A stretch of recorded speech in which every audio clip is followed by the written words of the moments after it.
말씀 갈라디아서입니다. 갈라디아서 3장 23절에서부터 29절 말씀까지입니다. 봉독하도록 하겠습니다. 믿음이 오기 전에 우리는 율법 아래에 매인 바 되고 계시될 믿음의 때까지 갇혔느니라. 이같이 율법이 우리를 그리스도께로 인도하는 초등교사가 되어 우리로 하여금 믿음으로 말미암아 의롭다함을 얻게 하려 함이라. 믿음이 온 후로는 우리가 초등교사 아래에 있지 아니하도다. 너희가 다 믿음으로 말미암아 그리스도 예수 안에서 하나님의 아들이 되었으니 누구든지 그리스도와 합하기 위하여 세례를 받은 자는 그리스도로 옷 입었느니라. 너희는 유대인이나 헬라인이나 종이나 자유인이나 남자나 여자나 다 그리스도 예수 안에서 하나이니라. 우리 함께합니다. 너희가 그리스도의 것이면 곧 아브라함의 자손이요 약속대로 유업을 이을 자니라. 아멘. 네, 오늘도 이렇게 하나님과 동행하기 위해 새벽기도의 자리에 나온 우리 모두 성도 여러분 진심으로 환영하고 또 축복합니다. 오늘도 우리 함께 말씀 듣는 가운데 또 말씀 붙들고 기도하는 가운데 하나님의 크신 은혜와 위로가 풍성히 있기를 주님의 이름으로 소망합니다.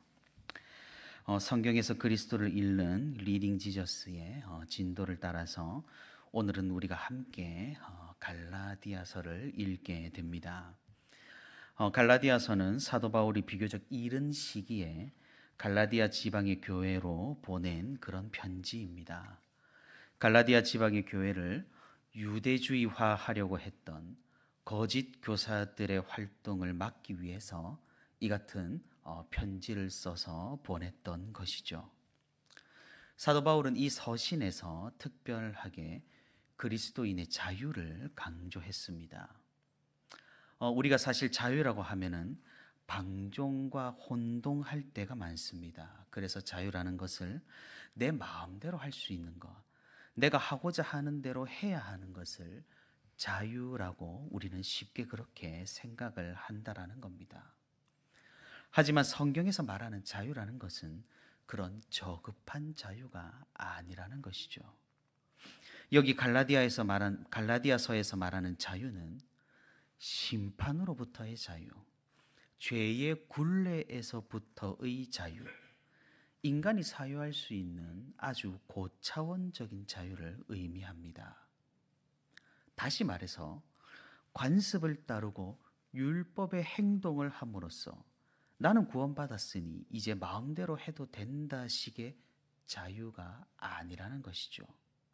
오히려 자유라는 것은 내가 주님을 사랑하니까 주님을 따르게 되어 다른 것을 돌아보지 않아도 되는 자유, 세상 사람들 모두가 하는 그런 죄악된 행동을 하지 않아도 나는 아무렇지도 않고 하나님만을 바라볼 수 있는 그런 자유를 의미한다라는 겁니다.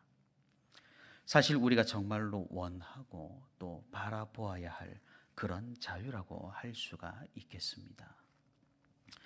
사도 바울은 갈라디아서를 통해서 이렇게 자유를 곡해하고 오해하여 사람들을 현혹시킨 유대주의자 거짓 교사들을 날카롭게 비판을 합니다. 그리고 동시에 그런 가르침에 현혹된 성도도 혹독하게 다시 재교육을 시키는 것이 바로 오늘 우리가 읽을 이 갈라디아서 서신이라는 겁니다. 우리가 오늘 이 성경을 함께 읽음으로써 진정한 그리스도 안에서 자유가 무엇인지 그 자유를 누리며 사유하는 그런 우리 모두가 되기를 바랍니다. 갈라디아서가 초기 서신이라서 그런지 사도 바울의 어조는 굉장히 날카롭고 격앙이 되어 있습니다. 우리가 읽지는 않았지만 오늘 본문 3장의 시작을 살펴보면 어리석도다 갈라디아 사람들아라고 그렇게 시작을 하는 걸 읽어볼 수가 있습니다. 율법을 지켜야 구원을 얻는다면서 행위를 강조한 율법주의자들과 그리스도를 믿음으로 구원을 얻는다라는 바울의 이런 첨예한 대립이 그대로 드러나는 것 같습니다. 사랑하는 우리 성도 여러분, 하나님께서 우리에게 율법을 주신 이유가 무엇일까요? 유대주의자들은 오해를 하고 있었던 겁니다. 하나님께서 주신 율법이니까 이 율법을 사실 어떻게 해서든 지키면 되는 것이다. 뭐 그것이 위선이든 보여주기든 진심이 없는 행동이든 그냥 지키면 되는 것 아닌가라고 이해를 하고 있었던 겁니다. 이런 유대주의자들의 이해가 바로 오늘 본문 25절에 나오는 초등교사로서의 율법의 역할입니다. 어찌되었든 하나님께서는 우리에게 구원을 얻을 수 있는 방법을 알려주셨던 것이죠. 그것이 뭡니까? 바로 율법입니다. 우리는 이 율법을 지키기만 한다면 하나님과 함께 할 수가 있다라는 겁니다. 그런데 문제가 있다라는 거죠. 우리는 율법을 지켜낼 수가 없다라는 거죠. 그러니 이 율법이 초등교사라는 겁니다. 지키고야 싶지만 지킬 수가 없는 것을 깨닫는 방편이 바로 이 율법의 역할입니다. 정말로 그렇지 않습니까? 하나님의 말씀과 하나님의 명령을 정말로 온전하게 진실로 지킬 수 있는 사람이 이 세상에 어디 있겠습니까? 다시 말해 우리는 율법을 통해서 우리가 하나님의 말씀을 지킬 수도 하나님과 함께 할 수 없는 그런 존재임을 깨달아야 한다라는 겁니다. 하나님 없이 살 수 없는 그런 우리의 존재가 하나님과 함께 할 수가 없다니 그것 자체가 바로 지옥이라는 것이죠. 그런데 대다수의 사람들은 이것을 깨닫지를 못합니다. 왜 깨닫지 못합니까? 아니 살고 보니까 하나님 없이도 잘만 살 수 있는 것처럼 보이기 때문입니다. 그런데 그것은 굉장히 위험한 착각이라는 거죠.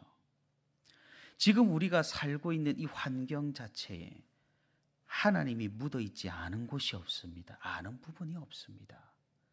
다시 말해 하나님께서 지금 다 베풀어 주시고 계시고 운행해 주시고 계시니까 우리가 이 세상에서 겨우 살아가고 있다라는 겁니다. 하나님께서 만드시고 베풀어 주신 이 은혜 충만한 세상 속에서 살아가면서 하나님의 은혜를 모른다라고 한다면 그것은 사도 바울이 로마서 1장에서도 말했듯이 위선입니다. 하나님 없이 우리는 살아갈 수가 없다라는 겁니다. 하지만 이것을 깨닫지 못하고 하나님 은혜 안에 있으면서 하나님 없이도 살 수 있다라고 생각하는 사람들이 그토록 많다라는 거죠. 하나님께서는 그런 우리에게 율법을 주셨습니다. 이것을 지키면 나와 함께 할 수 있다라고 말입니다. 하지만 우리는 지킬 수가 없었습니다. 그래서 하나님께서는 조치를 취하셨습니다. 그게 무엇입니까? 그게 바로 예수 그리스도입니다.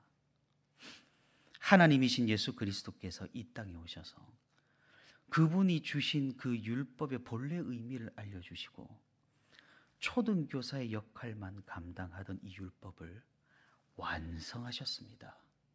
무엇으로 말입니까? 바로 그분의 일생과 그분의 사역과 그분의 십자가와 그분의 부활로 이 율법을 구원으로 바꾸어 주셨습니다. 그래서 우리는 그리스도로 인해서 호적이 바뀌게 되었습니다. 지킬 수 없는 율법을 그리스도께서 온전히 지키심으로 우리에게 그 의로움을 전해 주셨습니다.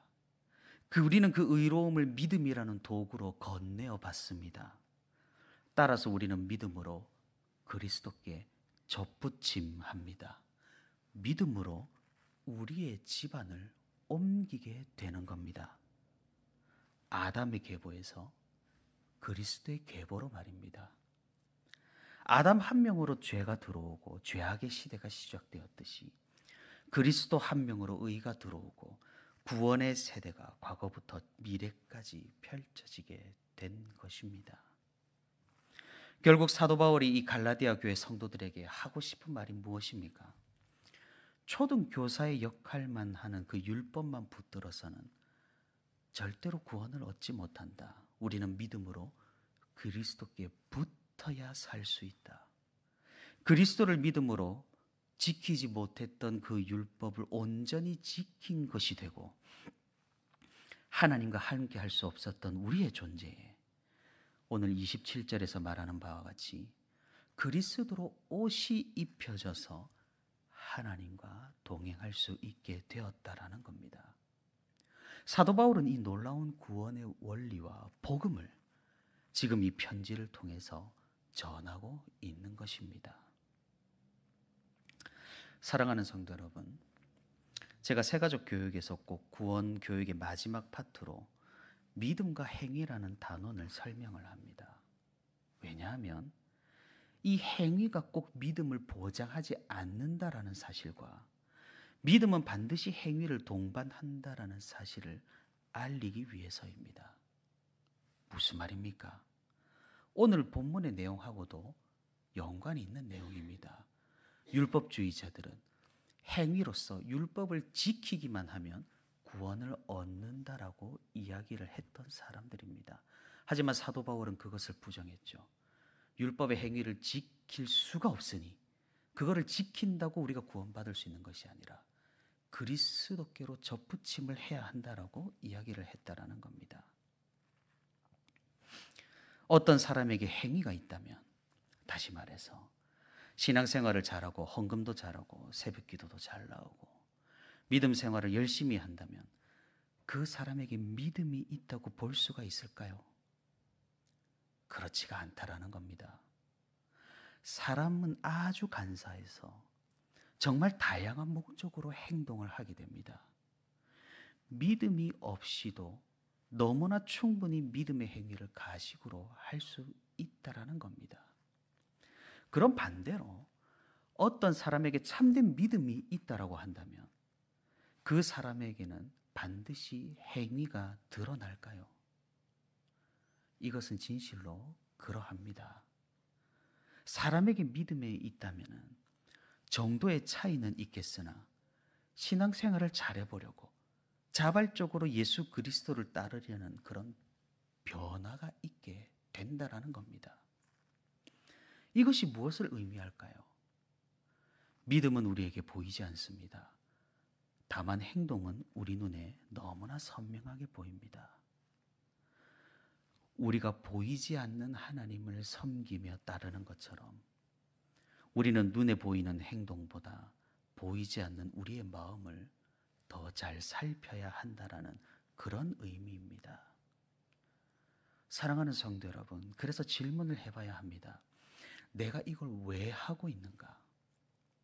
그리스도를 따름으로 그분의 뜻을 위해서 우리가 하는 것인가? 아니면 내 명예, 내 업적, 교회의 인정, 사람들의 칭찬을 위해 나는 하고 있는가? 저는 왜 이 목사 사역을 하고 있을까요? 우리는 왜 직분을 받으려고 할까요? 믿음은 반드시 목적이 달라지게 한다라는 겁니다.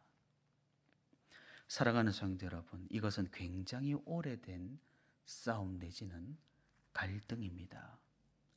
중세시대 때에도 문제가 되었던 행위 구원론이 있었고 그것을 단번에 부인하고 오직 믿음으로 구원을 얻는다고 주장했던 종교개혁가들이 있었습니다. 이 유구한 역사와 갈등 가운데에서 우리가 한번 스스로를 돌이켜 봐야 할 것 같습니다. 지금의 우리의 모습이 율법의 행위에서 나온 것인지 아니면 우리 믿음에서 나온 행동인지를 말입니다. 말씀을 맺도록 하겠습니다. 믿음은 무엇일까요? 믿음은 가풍이 바뀌고 가혼이 바뀌고 생활 양식이 바뀌고 집안 목표가 달라지고 모든 게 변하는 것이, 집안 자체가 변하는 것이 바로 믿음입니다.